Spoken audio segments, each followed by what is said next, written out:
Nakuna ng video ang tangkang panunuhol ng 12 Chinese fishermen matapos sumadsad sa Tubataha Reef ang kanilang sinasakyang barko. Ang mga park ranger naman sanay na raw sa mga tangkang panunuhol. May report si Isay Reyes.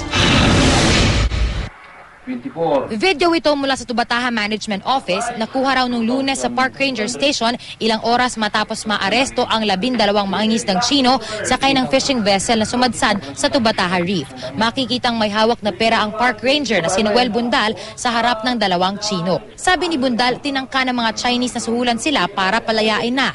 Tinanggap ni Bundal ang pera pero para may ebidensya raw sila sa tangkang panunuhol at hindi niya pinakawalan ang mga Chino. Napagbigyan niya sa akin ng pira, sabi niya pag abot na ganun, sabi niya pag ganun, nagpapahiwatig na papalisin na sila ba? Kasi yung parang suhol na sa amin yung ganun.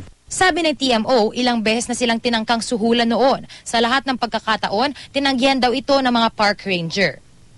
This is probably the third time. Madalas pag meron kaming Chinese poaching case, parang third time na ito na sinuli nila yung bribe. I expect no less from them and these guys are really honest. So very proud ako sa mga yan. Kwento ni Bundal, natutulog siya noong Lunes ng gabi nang makarinig ng malakas na tunog na tila may sumadsad. Doon na niya natanaw ang ilaw ng Chinese vessel na FV Minlong Yu. Puno raw ito ng gamit pangisda.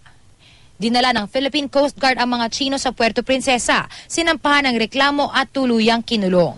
Sa isang gusali na nagsisilbing visitors area, nakakulong ang mga Chino base sa utos ng Palawan Trial Court. Kasama nila dito ang iba pang dayuhang nahuli sa karagatan ng Pilipinas na iligal na nangingisda.